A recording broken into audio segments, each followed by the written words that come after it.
자, 이번에는 이제 마르크스의 국가관을 보겠습니다. 자, 마르크스의 이제 국가관이 어떻게 이제 변화되어야 되는지 먼저 보는데요. 마르크스는 라인 신문이 폐간되는 때까지 이제 독일의 군주제의 현실을 비판합니다. 그래서 이때는 이제 그 헤겔의 규범적인 국가관, 즉 이성 국가의 실현을 주장합니다. 그래서 그 간단히 말하면 민중 다수의 주권과 민주주의가 보장돼서 시민사회와 국가의 모순이 해결되는 이런 이상론이죠. 그래서 이제 주로 이제 그 언론 출판의 자유라든지 이러한 것들을 많이 얘기합니다. 근데 라인 신문이 이제 그 프레이션 정부 왕정에 의해서 폐간되면서 이러한 그 현실에 있는 국가를 개선하는 것, 이러한 것들은 사실상 어렵다, 불가능하다는 걸 깨닫게 돼서 이제 마르크스는 현실에 존재하는 국가와 자기가 생각하는 이성적인 국가가 훨씬 더 이게 구조적으로 대립관계에 있다, 모순이다, 극복할 수 없는 모순이 있다고 것을 이제 그 생각하게 됩니다. 그러면서 마르크스는 이제 헤겔 그 법철학 비판을 통해서 국가에 의해 시민사회가 규정된다는 헤겔의 견해를 비판하면서, 여기서 시민사회는 자본주의 사회라고 합니다. 그러니까 국가에 의해 자본주의 사회가 규정된다는 헤겔의 견해를 비판하면서 거꾸로 시민사회가, 즉 자본주의가 국가의 전제가 된다고 해서 유물론적 국가 간의 단초를 마련하였다. 그래서 이제 헤겔은 그 프로이센을 이상적인 그 국가라고 상정했는데, 그걸 비판하면서 이제 그 보편적인 참정권이 보장되는 민중의 주권을 가지는 공화제를 주장하였다. 헤겔의 군주정, 이상적인 군주정이 아니라 이제 공화주의로 바뀌었다는 겁니다. 여기서 또 이 시기에 법에 대해서 헤겔에 따르면 법은 그 이성, 법은 이성이 현실화된 것인데, 마르크스는 그렇지 않고 법은 이성이 현실화된 게 아니라 국가가 강제하는 것이라는 것을 이 시기에 인식하게 됩니다. 여기서 이제 그 살림절도에 관한 글인데, 그러니까 마을 공유지를 수백 년 동안 거기서 땔감을 갖다가 이제 마을 사람들이 거기서 구해왔는데, 그 공유지를 사유화시키면서 그 땔감을 구하지 못하게 만든, 그 땔감을 구하는 행위 자체를 절도로 취급하는 것. 그래서 과거에는 절도가 아니었는데 자본주의가 되면서 법률적으로 그거를 절도 행위를 규정하는 것을 보면서 법이라는 게 절대적인 것이 아니라 역사적 산물이고, 특히 지배계급이 강요한 거다, 국가가 강제한 거다, 이런 생각에 이릅니다. 즉 이 시기에 헤겔 철학에서 점차 벗어나게 됩니다.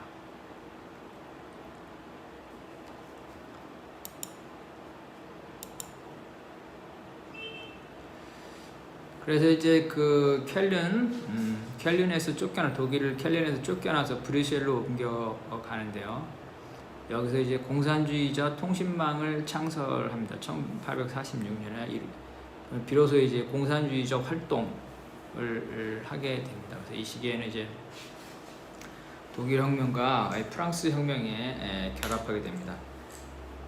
이때는 이제 헤겔뿐만 아니라 유물론자이지만 기계적 유물론자인 포히에르바하를 극복합니다. 그러니까 포히에르바하는 유물론자인데, 어떤 유물론이냐면 인간을 그냥 자연적 존재, 생물학적 존재로밖에 보지 못합니다.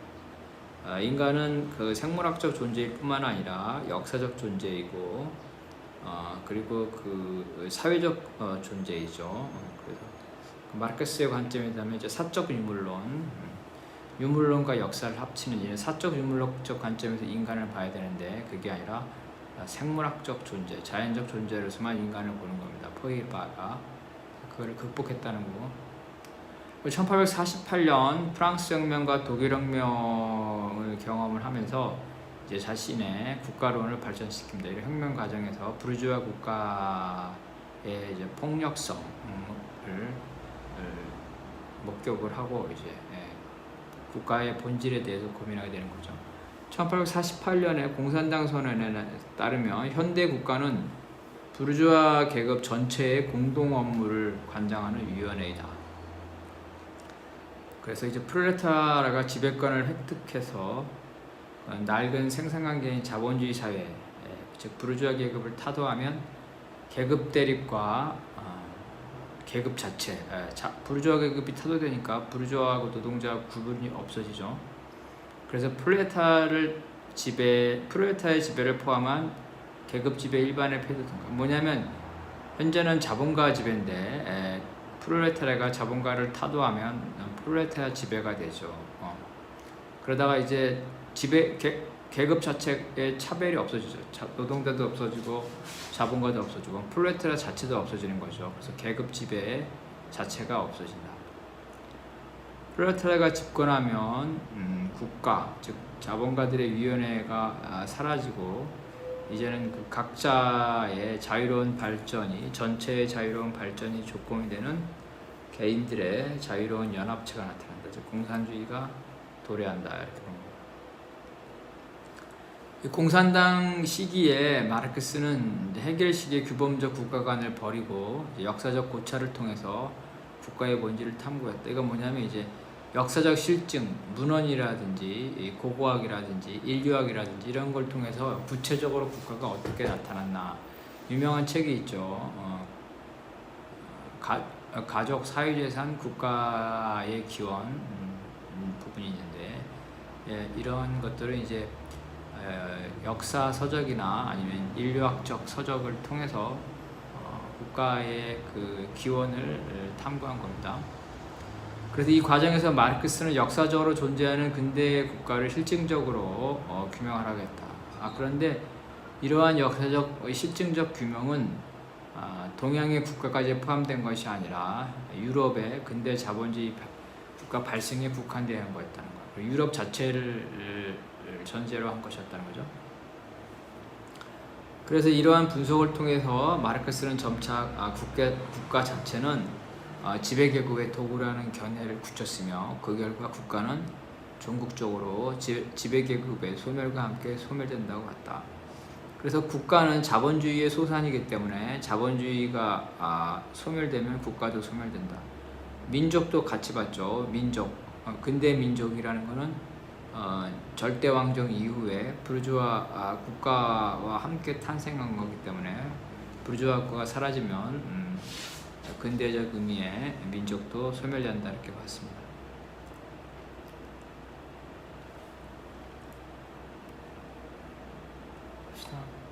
그래서 마르크스의 이제 국가 소멸론은 프랑스 혁명 과정을 분석하면서 단계론을 취한다. 먼저 이제 그 프랑스에서 계급투쟁이라는 거는 1848년 혁명을 다룬 건데 1848년 2월에 노동자와 부르주아들이 연합해서 사회혁명을 결성합니다. 일종의 뭐 3인주의 비슷한 거죠.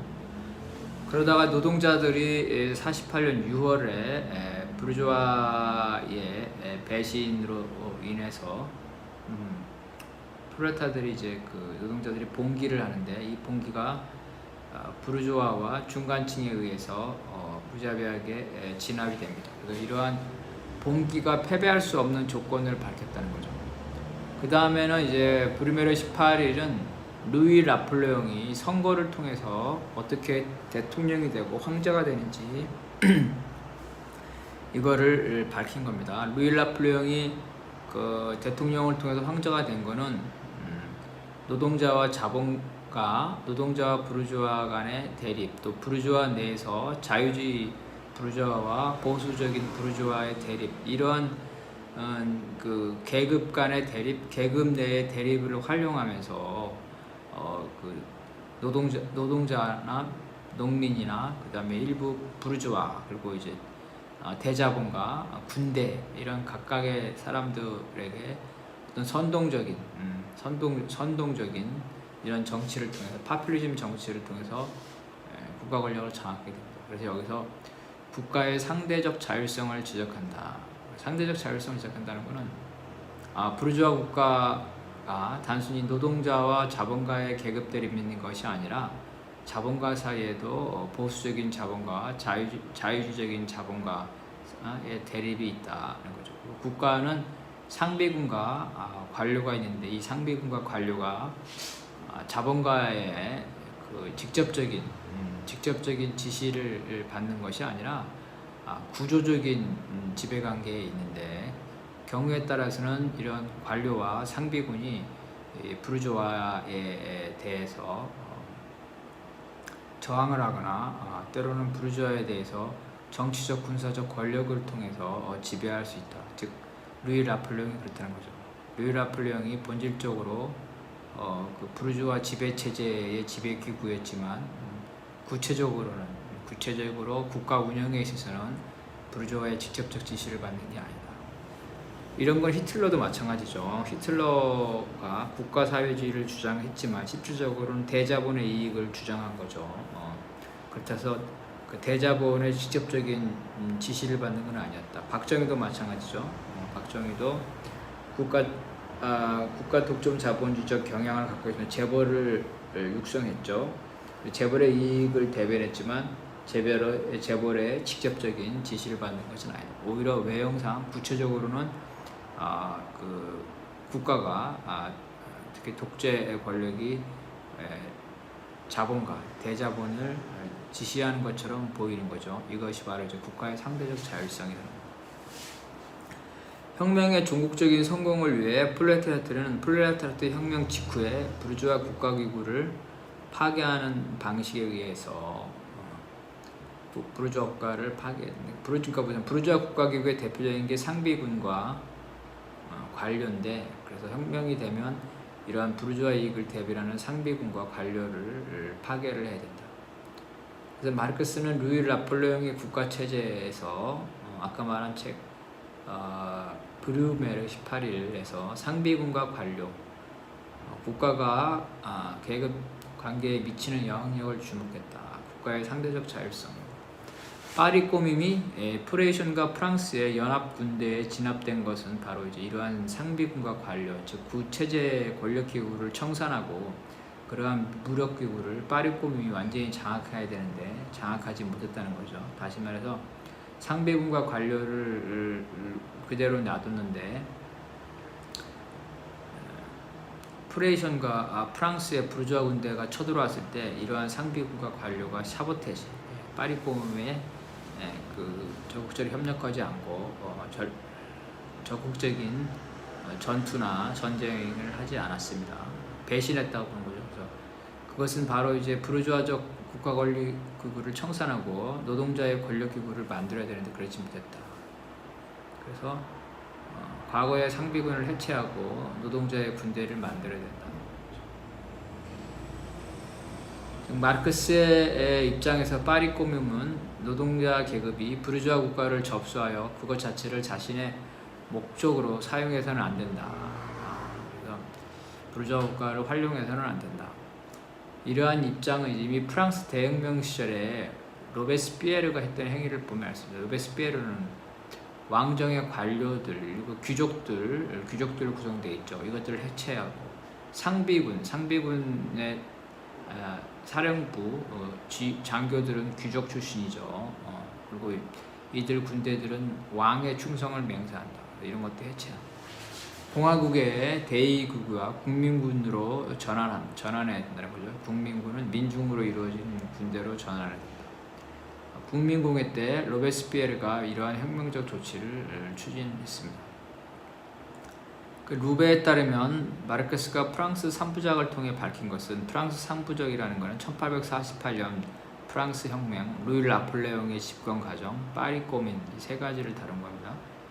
계급의 존재는 생산의 발전에 있어 특별한 역사적 측면들에만 밀접하게 관계되어 있다. 그러니까 무슨 말이냐면 계급이라는 것은 특별한 역사적 측면에 결합되어 있다. 역사적 존재라는 거예요. 계급이 소멸될 수 있다는 거죠.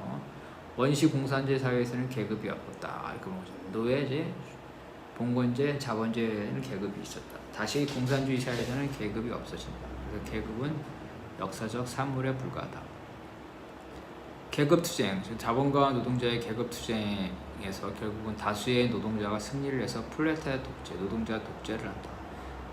노동자가 다수이기 때문에 프롤레타리아 독재라는 것은 역설적인 표현이고 결과로 이제 진정한 민주주의가 되는 거죠. 이런 독재 자체는 모든 계급의 폐지와 무계급 사회로의 이행을 창출할 것이다. 자본가 독재에서 노동자 독재로 바뀌죠. 그렇기 때문에 자본가가 사라지고 자본가와 노동자의 구별이 없어진다. 계급 자체의 구별이 없어진다. 무계급 사회로 간다. 노동자 국가와 이제 파리 고문 보겠습니다. 그래서 이제 마르크스는 아까 말한 그러한 그 프랑스 상부자를 통해서 또 이제 그 바이데 마이어에게 보낸 편지를 통해서 무계급 사회를 위한 필연적인 이행 단계로서 공산주의를 가기 위한 단계로서 프롤레타리아 독재라는 것을 자기가 주장을 했다. 최초로. 그런데 이 프롤레타리아 독재라는 부분은 또 고타강령에서도 얘기되는데 고타강령 이전에는 주로 노동자 계급의 경제적 해방을 위해서 착취 계급을 억압한다는 의미로 사용됐다. 근데 고타강령 이후에는 착취 계급의 억압이라는 것보다도 공산주의 사회를 건설하는 이행기라는 측면으로 사용됩니다. 그래서 착취 계급들은 자신들이 그 혁명에 승리했을 때, 즉 부르주아 혁명에 승리했을 때 봉건국가죠. 봉건국가를 접수하여 부르주아의 이익을 위해서 활용했다. 그래서 혁명 이후에 프롤레타리아가 만약에 정권을 잡게 되면 기존의 부르주아 국가기구는 계급 지배 수단이니까 파괴해야 된다. 왜냐하면 그거를 부르주아 국가의 상비군과 관료를 그대로 사용해서는 자신의 목적을 도달할 수 없다. 왜? 부르주아의 잔재가 남아있는 상비군과 관료는 노동계급에게 봉사하지 않기 때문에. 그래서 이런 부르주아 국가를 완전히 폐기하지 않고 상비군과 관료를 그대로 놔두고 그것을 개선만 하면 된다는 생각.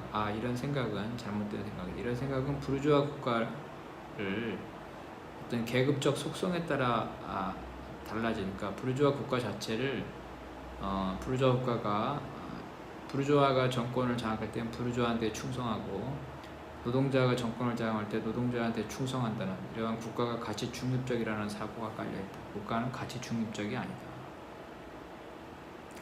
여기서 부르주아 국가를 말하는 거죠. 관료주의적인 군사적 국가기구를 분쇄해야 된다. 그 대신 꼬밈을 세워야 된다.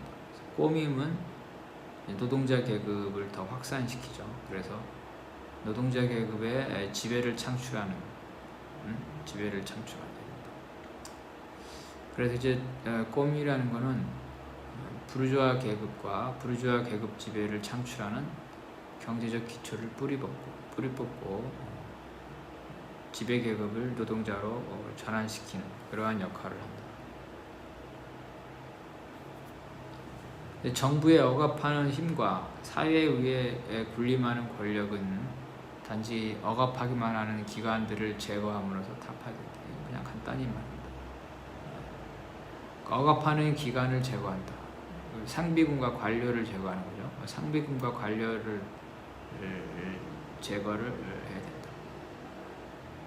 정당한 기능이 완수되어야 할 경우에 그러한 기능들이 사회의 상위에 있는 조직체에 의해 실행되는 것이 아니라 사회 자신의 책임 있는 봉사자에 의해 이루어져야 된다.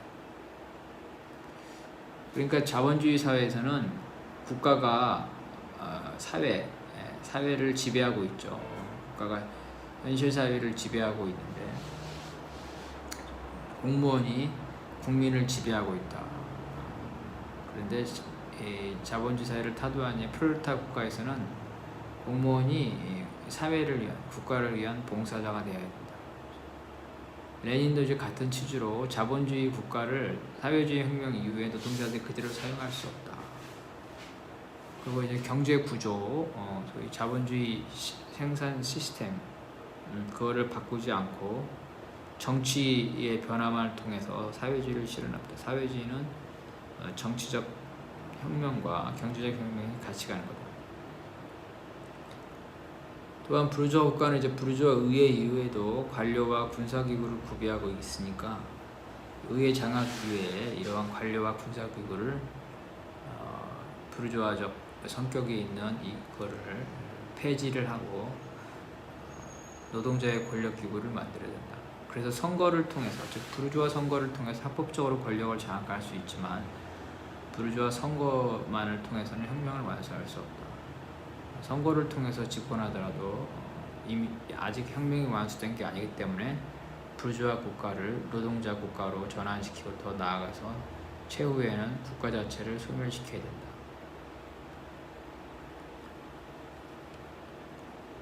그래서 선거를 통한 국가 권력의 본질은 부르주아 권력이죠. 그래서 이러한 국가 자체를 그대로 둘 수는 없다. 국가 권력의 본질 자체를 바꿔야 된다는 거죠.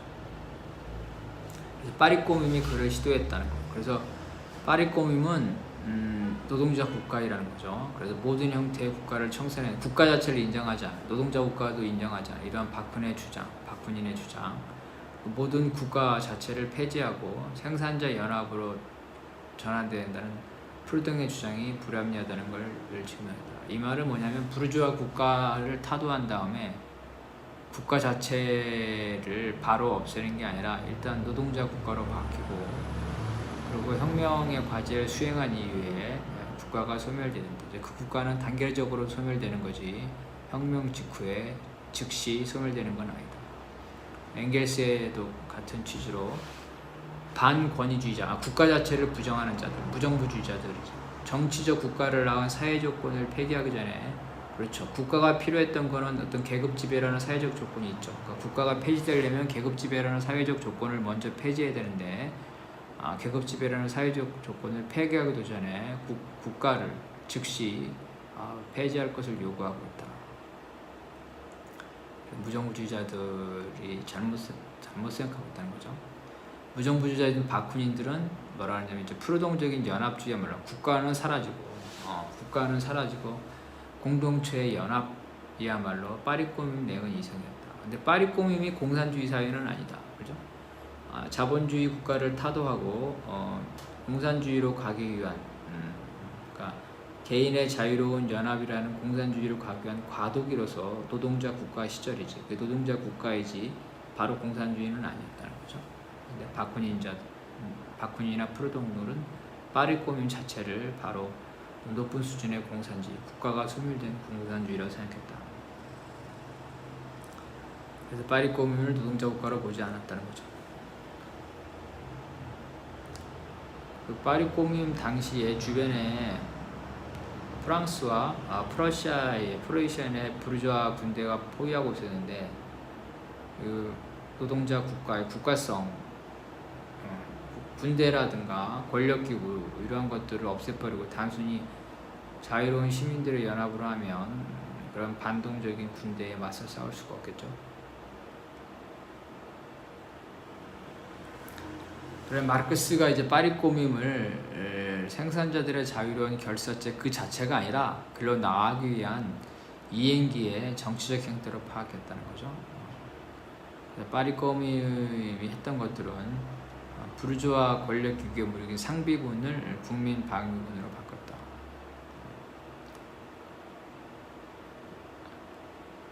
직업군을 바꿨다는 거예요. 시민군으로. 그래서 이제 국가의 국방력, 군대는 부르주아 국가기구에 고용된 용병이 아니라 다수의 노동자에게 넘어갔다. 구정부의 물리력의 구성 요소를 제거한 후 관료를 제거하고 또 부르주아 국가를 수호한 교회, 기독교를 해체를 하려고 했습니다. 그래서 교회의 재산을 몰수했다. 그리고 기독교가 아동들을 교육했는데 그게 아니라 교육에서 이제 기독교를 배제하고 공공교육, 오늘로 치면 무상교육, 초등학교 아동에 대한 무상교육을 실시했다. 꼬민의 대표자는 노동자거나 노동계급의 인정을 받는 사람이었습니다. 프랑스 시의회 당선자들입니다. 판사들과 고위 공무원들도 마찬가지로 선출되고 의원들과 마찬가지로 그걸 선출한 선거인단 즉 시민들이 언제라도 소환할 수 있었다. 주민들이 대표권을 가지고 있다. 파리 고민, 파리 시의회는 입법권뿐만 아니라 행정권을 동시에 수행하였다. 그리고 공직자들은 노동자와 똑같은 임금을 받았다.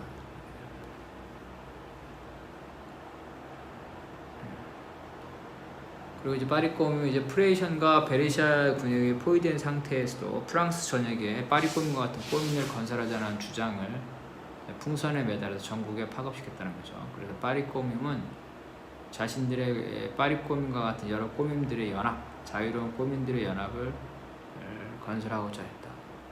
마르크스가 파리 꼬밈을 직접적으로 프롤레타 독재라고 밝힌 바는 없지만 파리 꼬밈을 노동자 정부, 노동자 국가라고는 규정했다. 이후에 엥겔스가 파리 꼬밈이 최초의 프롤레타 독재라는 것을 밝혔습니다. 그래서 마르크스는 이제 프랑스 내전은 파리 꼬밈을 말하는 거예요. 왜냐하면 파리 꼬밈에서 그 사회주의자와 그 부르주아 군대가 전쟁을 했기 때문에 생산자의 정치적 지배는 그들의 사회적 노예제와의 영속화 병존할 수 없다. 노동자죠, 노동자의 정치적 즉 노동자 국가는 자기들을 노동자를 노예로 만들었던 자본주의 체제와 병존할 수 당연하죠. 자본주의 체제를 타도해야 된다. 꼬미는 생산 계급의 투쟁의 산물, 노동자의 투쟁의 산물이고 본질적으로 노동자 계급의 전부다.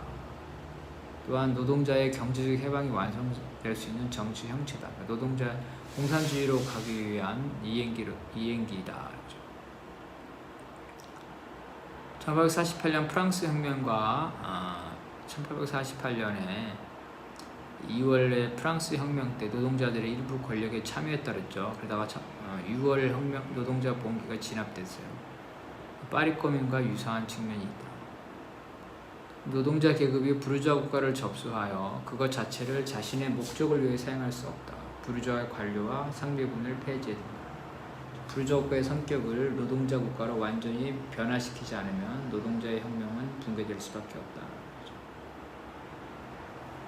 마르크스가 9개월 만에 보낸 편지에서 파리 꼬밈은 자신이 쓴 루이 보나파르트 브루베르 28일에서 밝힌 대로 프롤레타리아가 자신의 해방을 위해서는 부르주아 국가의 통치국을 해체하는 것이 매우 중요하다는 것을 확인해줬다. 또한 마르크스는 이제 낡은 정권의 억압적인 기구는 마땅히 제거해야 상비군과 관료는 제거해야 되지만 국가 자체의 기능, 그거를 제거하지 않으면 안 되고 자본주의 국가를 노동자 국가로 바꿔야 된다 그러죠. 그래서 부르주아 계급을 소멸시키는 그러한 권력 기구가 필요하다. 그래서 그 합법적인 기능, 부르주아의 그 반혁명적인 행위를 억압하는 거죠. 이러한 합법적 기능은 사회 그 자체의 우위성을 찬탈한 정권으로부터 쟁취해서 그 부르주아 정권을 쟁취해서 사회에 책임있는 대리 노동자 국가에게 되돌려야 된다.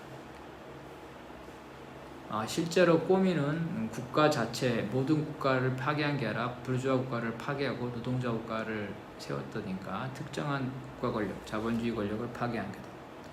꼬미는 사회를 애속시키고 억압하는 권력 대신에 사회에 의해 사회 자체에 생동하는 힘으로 국가 권력을 회복한 것이다. 억압하는 자본주의 권력 대신에 노동자 국가, 피지배 계급의 국가를 만들었다. 이것은 조직화된 억압의 힘 대신에 자기 자신에 의해서 국가 권력을 회복하는 것이다. 노동자들이 이제 부르주아 대신에 자기들이 국가 권력을 쟁취한 거라는 거죠. 이것들은 이제 적들에 의해서 억압 수단으로 사용됐던 부르주아에 의해서 사용됐던 사회의 인위적인 힘이 아니라 피지급 인민대중의 사회적 해방의 정치적 형태이다. 일단은 여기까지 보고 고타 강령을 보겠습니다. 자, 고타 강령에서 말하는 이제 프롤레타리아 독재를 보겠습니다. 프롤레타리아 혁명적 독재가 고타 강령에서는 이제 자본주의 사회와 공산주의 사이의 정치적 과도기로 상정되었다. 마르크스는 이제 프롤레타리아가 혁명으로 국가 권력을 장악한 직후에 공산주의 혁명을 종국적으로 완성할 때까지를 이제 과도기적으로 상정을 한 거죠. 이럴 때 노동자들이 자신의 지배 수단으로서 착취 계급의 국가와 근본적으로 다른 프롤레타리아 독재 국가가 필요하다.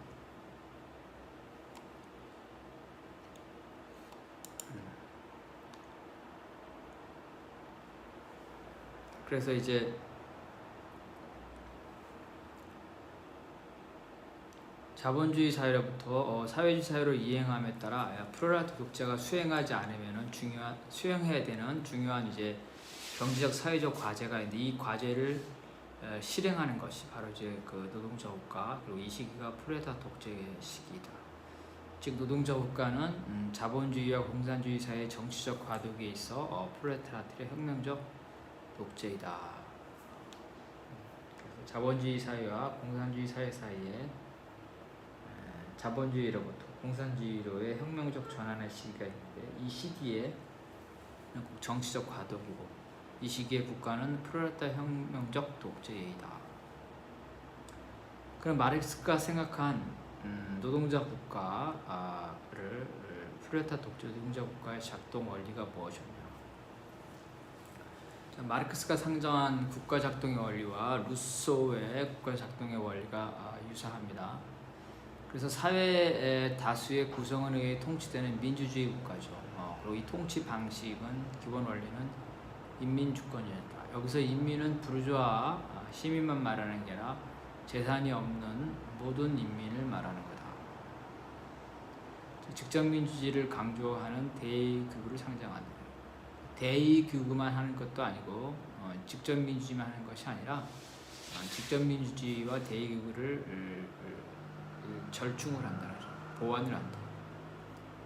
이러한 것은 이제 마르크스가 작성한 공산주의자 동맹이라든가 규약, 그다음에 국제노동자협회, 그리고 마르크스파가 만든 독일 3인당의 초창기에 다 돼 있습니다. 그래서 대의기구도 있지만 이런 대의기구 대의원들을 총회를 통해서 소환할 수 있다. 그래서 대의제와 직접민주주의를 조화시킬 수 있다. 민중은 스스로 입법할 뿐만 아니라 집행도 할 수 있기 때문에 민중의 대표자는 입법기구이자 집행기구이다. 그래서 의회에 입법권과 집행권이 모두 위임되어 있다. 이것이 이제 파리 꼬뮌, 파리 시의회도 마찬가지다. 마르크스는 이제 프롤레타리아 독재를 집행권과 입법권을 모두 포괄하는 하나의 권력으로 설정했고, 또한 사법권도 직접 재판은 하지 않지만 그 사법부의 구성에 있어서도 최종적인 결정권을 가지고 있다.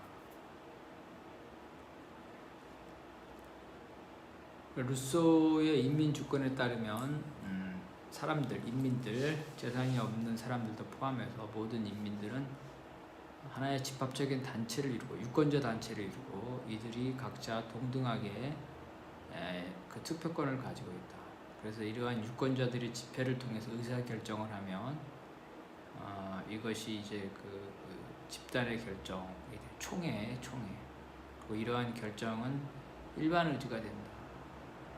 그래서 이렇게 총회를 통해서 결정한 일반 의지는 분리될 수 없다. 즉 주권은 분리될 수 없다. 입법권, 사법권 이렇게 분리될 수 없다. 절대적이며 무효율성을 지니고 있으며 양도될 수도 없고 대표될 수도 없다. 절대적이다. 총회의 결과가 절대적이다. 문제가 좀 있겠죠. 그 자체가 그렇다는 거죠. 나중에 이 말이 총회의 결과를 뒤집으려면 또 다른 총회가 필요하다. 그 전까지는 무오류성이다. 비판할 수 있지만, 그래서 일반 의지 총회의 결정은 양도될 수 없다는 건 이제 대의기구에 양도될 수 없다. 언제든지 회수할 수 있다. 소환할 수 있다. 이런 거죠. 대표될 수 없다도 역시 마찬가지로 대표된다는 것은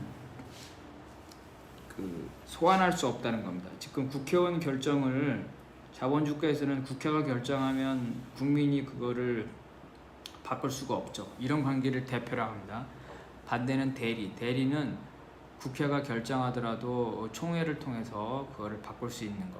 그래서 마르크스는 대표가 아니라 대리. 루소와 같은 생각이다. 일반 의지는 민중에 의해 형성되고 주권자는 민중이기 때문에 대의기관이 이를 대행할 수 없다. 민중이 시키는 대로만 한다는 거예요. 마음에 안 들면 민중이 대의기관을 소환할 수 있다. 따라서 대의기구는 일반 의지를 대표하는 것이 아니라 일반 의지의 내용을 그대로 전달하거나 집행하는 사자에 불과하다. 대리에 불과하다. 여기는 사자는 심부름꾼이라는 뜻입니다. 그래서 일반 의지로서 국가가 창설됨으로 총회로서 인민의 뜻으로 일반 의지는 주권의 원천이다.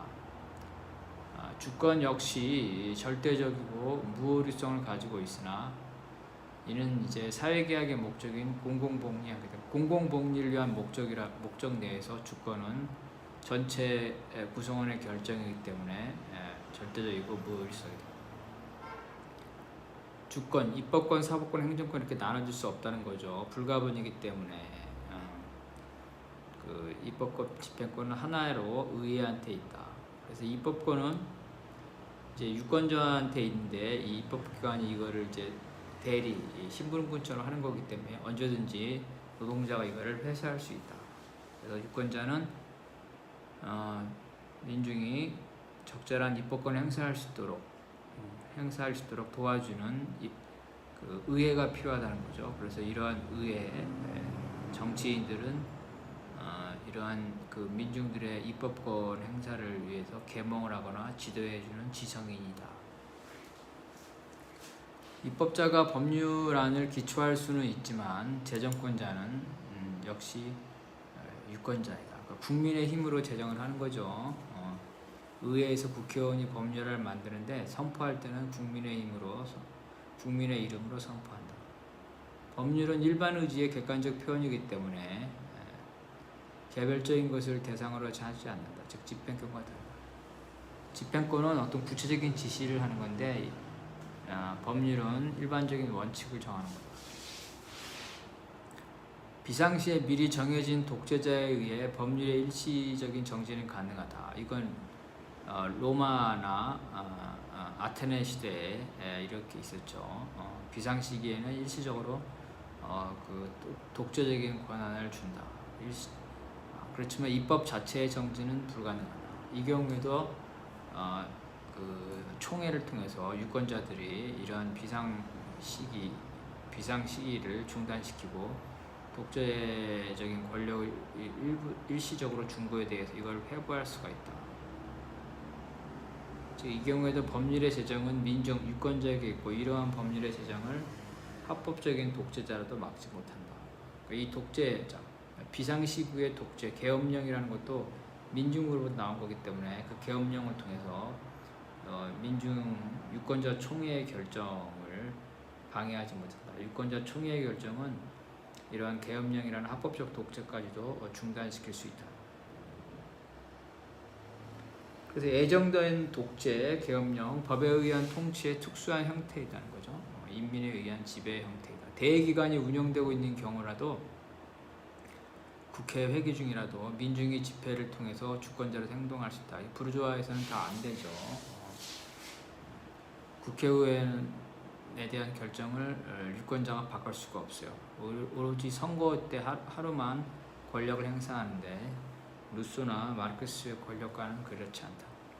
민중은 다수결 혹은 만장일치로 일반 의지를 표명하거나 주권을 행사해서 국회가 결정한 것도 뒤집을 수 있다. 대의기관은 사자, 심부름꾼, 혹은 수탁자 혹은 대리인에 불과하므로 최종적인 결정권은 항상 일반 의지를 행사하는 민중에게 있다. 즉 민중은 언제든지 수탁관계를 종료할 수 있고 수탁자의 결정을 취소하거나 변경할 수 있다. 따라서 루소는 직접민주주의에 기반하고 있다. 대의제를 인정하지만 그 대의제의 근원은 직접민주주의다.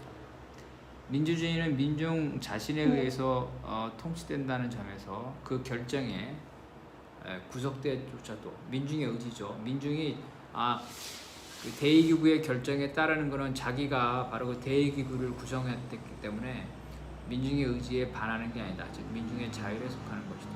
근데 민중의 이러한 자율성을 가지려면 의지와 이성이 전제돼야 된다. 그래서 민중의 일정 부분 그 민주주의적 소양이 있어야 된다는 거죠. 자유로워야 된다는 거.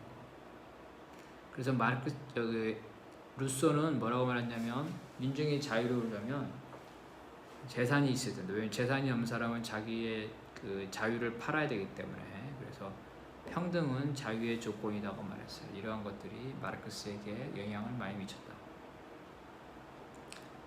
국가 일반의 이제 궁극적 폐지에 대해 봅시다. 자, 마르크스는 이제 프롤레타 독재라는 개념을 통해서 부르주아 국가가 즉각적으로 폐지되지만 그 대신 노동자 국가가 필요하다. 즉 국가 자체는 즉각적으로 폐지되는 게 아니라 단계론적으로 폐지된다. 이것이 바로 프루동주의나 바쿠니주의 같은 무정부주의자 입장과 다르다는 거죠. 그런데 이런 국가의 이용, 그러니까 부르주아 국가는 아니지만 노동자 국가가 과도적으로 필요하다는 것, 이런 거는 마르크스주의 국가 소멸론과 약간의 혼란을 초래했다. 국가가 소멸돼야 되는데 단기적으로 과도기적으로는 노동자 국가가 필요하다. 과도적으로는 국가 자체라는 권력 기구를 이용을 한다는 게 국가 소멸론과 혼란을 초래할 수 있다는 거예요. 이러한 혼란은 러시아 혁명기에 구체화되는데 레닌은 이제 국가와 혁명 속에서 부르주아 국가를 타도해야 되지만 프롤레타 국가를 세워야 되죠. 근데 이 프롤레타 국가도 결국은 소멸돼야 된다. 그런데 스탈린은 소비에트 체제의 소련의 대외적인 방어와 사회주의의 대내적인 건설, 일국 사회주의 건설이죠. 그래서 국가가 강화돼야 된다. 국가 소멸론이라는 부분이 슬그머니 사라졌다는 거죠. 국가 강화론은 그 외에 브르즈네프 시대에도 강조되었다. 그래서 국가 주도화의 사회주의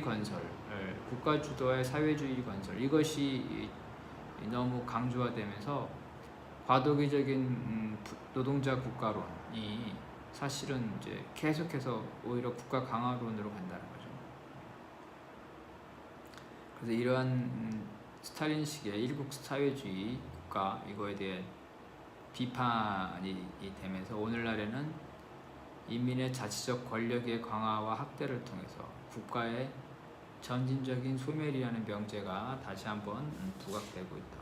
어쨌든 이 경우에도 국가가 즉각적이 아니라 점진적으로 소멸된다는 것. 결국은 언제 소멸될 것이냐에 대한 논쟁이 있게 되는 거죠.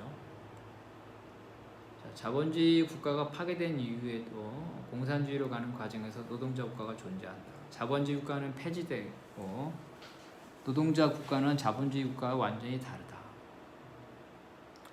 비로소 이제 전 지구적 차원에서 공산주의가 완성되면 국가 자체가 폐지될 수 있다.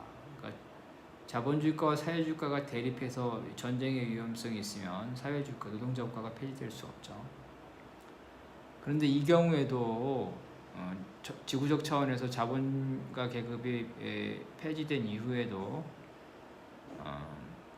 공동체적 차원에서 시스템을 운영하는 공산주의 공동체의 행정기구와 권력기구는 존재할 수밖에 없다.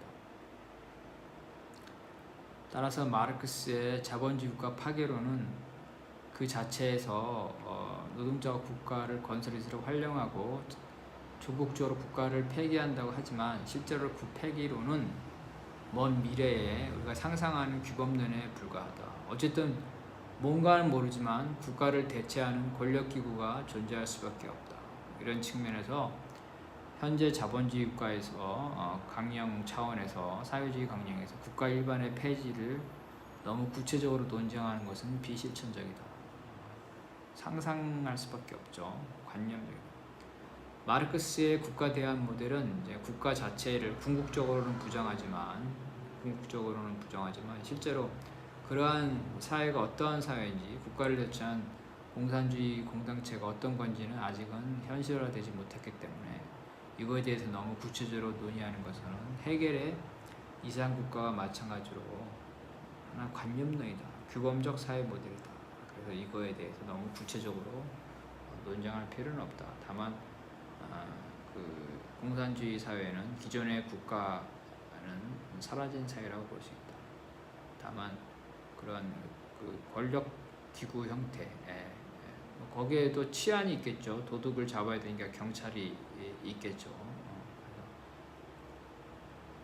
그런 것들은 뭔지는 우리가 상상이다. 아직까지는 상상이다. 그 상상을 한번 해보자는 거죠. 일국적 차원의 사회경제 시스템에 대한 계획적 통제라는 관점에서, 무슨 말이냐면 이제 공산주의 국가, 자유로운 시민들의 연합, 공동체에서 일단 계획경제가 하죠. 공산주의는 계획경제니까 사회경제 시스템을 계획적으로 통제해야 되니까 관리체계가 필요하다. 경제관리체계. 예를 들어 관료는 소멸하지만 공적 업무를 담당하는 소수의 상설적 전문가는 여전히 필요하다. 일반적인 업무, 전문성이 요구되지 않는 경우에 공적 업무는 개별 구성원이 돌아가면서 하면 되죠. 그런데 전문가, 그래서 경제 계획을 하려면 고도의 수학적인 지식이 필요한데 이런 수학적인 전문가가 필요하죠. 그러면 일반 구성원 중에서 수학적인 전문 지식이 있는 사람들이 돌아가면서 상설적인 전문가가 필요하다. 상비군은 필요하지 않지만 경찰은 필요하죠. 경찰은 일반적으로 필요하죠. 밤낮으로. 그리고 지역 차원의 경찰 가지고는 할 수 없는 어떤 비상적인 시국에 이것들을 대응할 수 있는 방위대가 필요하다. 방위대가 필요하다. 지역 차원의 방위대가 필요하다. 왜냐하면 이제 그 지구적 차원에서 사회주의 공동체가 완수되지 않으면 기존의 자본주의 국가가 남아있고 이들과의 전쟁의 가능성이 여전하다. 심지어 사회주의 국가끼리도 전쟁을 했어요. 베트남하고 중국하고 전쟁을 했죠. 소련하고 중국하고 전투를 했습니다. 이런 면을 볼 때 자기의 공동체를 방어하는 것, 이러한 것들은 필요하다. 만약에 그러한 것까지 없어지려면은 쌍방 간에 전 세계적 차원으로 사회주의가 되고 사회주의들 간의 우호 협력이 높은 수준에서 보장돼야 된다. 그래서 이러한 전쟁의 가능성이 있을 때 요즘 현대전이기 때문에 미사일, 핵무기, 전투기 함대를 운영하는 최첨단의 중무장 부대가 상설적으로 필요하게 된다. 그래서 결국은 국가가 사라지게 되고 상비군이 사라지게 되는 시기는 진구적 차원에서 공산주의 혁명이 완수되고 이 공산주의 국가 간의 전투의 가능성이 사라지게 되는 그러한 시기가 될 거다. 상당히 먼 시기다. 지금으로 보서. 네, 일단 여기까지.